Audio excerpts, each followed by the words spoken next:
On May 30, 2024, Geneviève de Gallard, the French angel of Dien Bien Phu, died in Paris at 99 years of age. French President Macron honored her, saying, "For 2 months, the only nurse in that tropical hellhole where 15,000 men fought and died. She did more than just heal bodies, she healed souls." The Washington Post wrote, Geneviève de Galard, a French Air Force nurse in the 1950s Indochina War who became known as the Angel of Dien Bien Phu, the only woman in an embattled garrison amid wounded and dying soldiers. But both Macron and the Washington Post got it wrong. At Dien Bien Phu, where the Communist Viet Minh on May 7, 1954, ended French rule in Indochina, Gallard was neither the only woman, nor the only nurse, nor the only angel giving medical aid to dying men. The French fort, like other French military bases, housed military-filled brothels, Army-maintained bordellos called BMCs.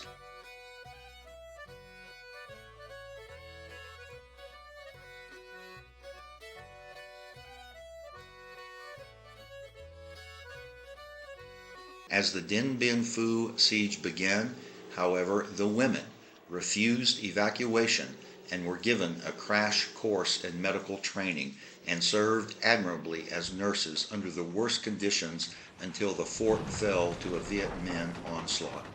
French BMCs, which recruited women from French colonial nations, traveled with French army units throughout the first half of the 20th century.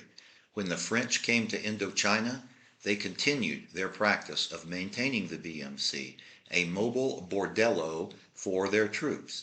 In 1946, the commander of French troops in the Far East argued to his superior that morale could be kept high and disease rates low by monitoring red light districts in Hanoi and Saigon and establishing BMCs for their field units.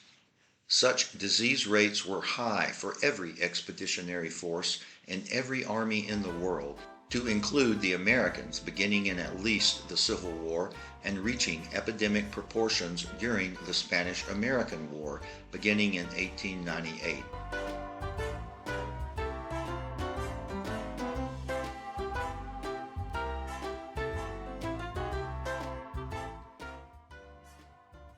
The French commander pinpointed clandestine prostitution as the main cause of disease and disruption and felt it should not be difficult to solve in the same way the French had done in Africa.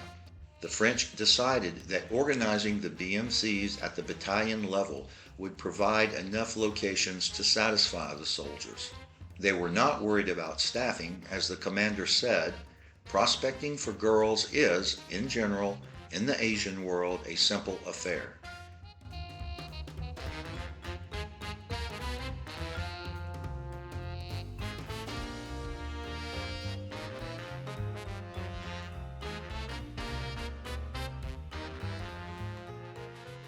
The Angel of Dien Bien Phu, Gallard, at 29 years of age, arrived at Dien Bien Phu aboard a U.S. Douglas C-47 transport on March 28, 1954, possibly a CIA civil air transport as well. The French Air Force flight nurse had volunteered to help evacuate the wounded from the base, which was under deathly siege from the Communist Viet Minh troops. She became stranded at the fort with 11,000 French military personnel facing a fearsome military siege that would end in death, surrender, and interment, where many would die or remain as prisoners. We were putting the wounded inside the plane to take them back to Hanoi, but the mechanic came back and told us we can't take off because the oil tank has been damaged, severely damaged, and everybody was very upset, especially the wounded, because they thought it was the end of this hell place for them, and it wasn't. The Beatrice Resistance Center consisted of around 15 Vietnamese prostitutes. that of Gabriel, held by a battalion of Algerian riflemen, by about the same number of young North African women.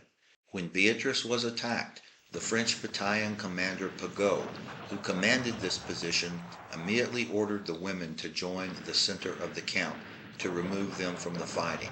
When they reached the central redoubt, the fortress commander ordered them to take the next plane that took off and return to Hanoi.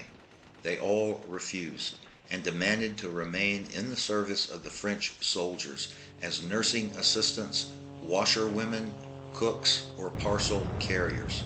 A French military doctor at the time wrote in a letter, unearthed in 2023, that during the Viet Minh siege, with artillery raining down, these women converted themselves into nurse assistants, volunteering for dangerous water transport, getting rid of the garbage, the vomit, the excrement, the bandages dripping with blood and pus, giving water to those who no longer could use their arms, giving their hand to the dying. They were admirable.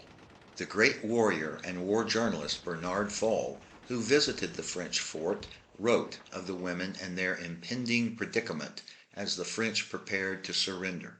Fall wrote in his groundbreaking book about Dien Bien Phu, Hell in a Very Small Place.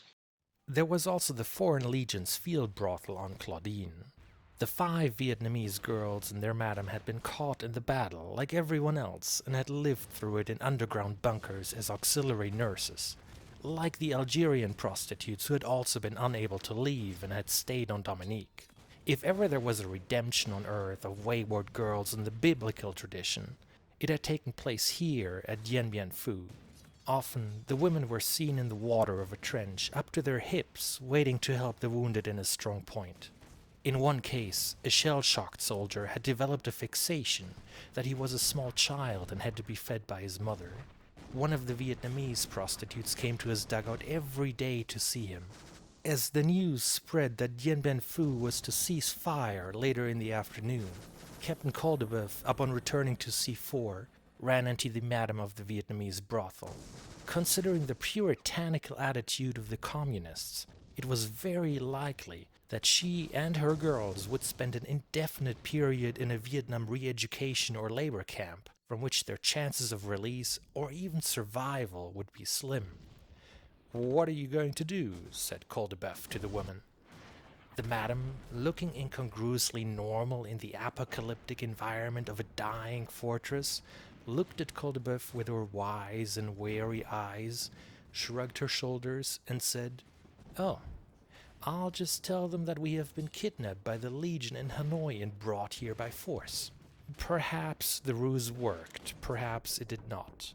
In any case, the Vietnamese prostitutes were never seen again. Of the 11 Algerian prostitutes, 4 were killed during the battle. Most of the others eventually went to live with the so-called rats of the Nam Yu, the deserted French colonial troops, and all of them later shared the hardships of the prisoner trek. One of them, known as Mimi de Oulad Nails, married a fellow Algerian prisoner in the hospital camp and had her first child in communist-ruled Hanoi. Many years later, a journalist, meeting another French doctor, Major Paul Henry Grawin, who was the fort's chief physician, asked the doctor if he had known the fate of the prostitutes of the Legion's BMC, specifically the Vietnamese women, of whom no one had heard anything more. Dr. Grawin replied, "These girls were soldiers, real soldiers. They behaved remarkably.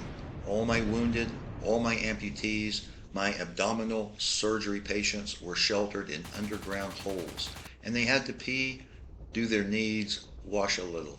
It was these women, these prostitutes transformed into angels of mercy, who helped me help them, who allowed our wounded to endure their misery. They made them eat, drink, and hope against all hope."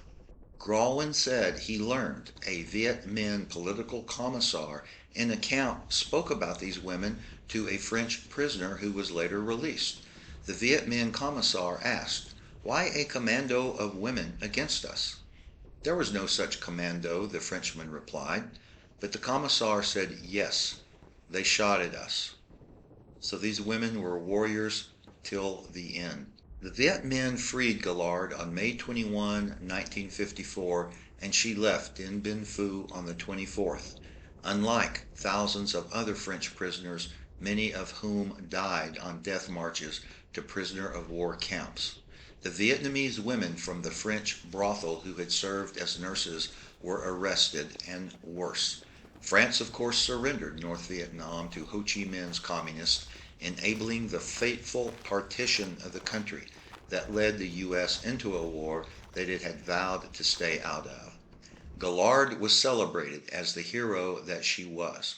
In 1954, she was awarded the Legion of Honor, France's highest civilian decoration, given the New York City ticker tape parade, and visited the White House, where President Eisenhower awarded her the Presidential Medal of Freedom. And such is the twist of fate, that one angel of Dien Bien Phu became a celebrated hero on 2 continents, while traces of the other 18 angels have been erased by history and a French military establishment not eager to remember them. Sadly, even Miss Gallard's memoir doesn't contain a mention of them.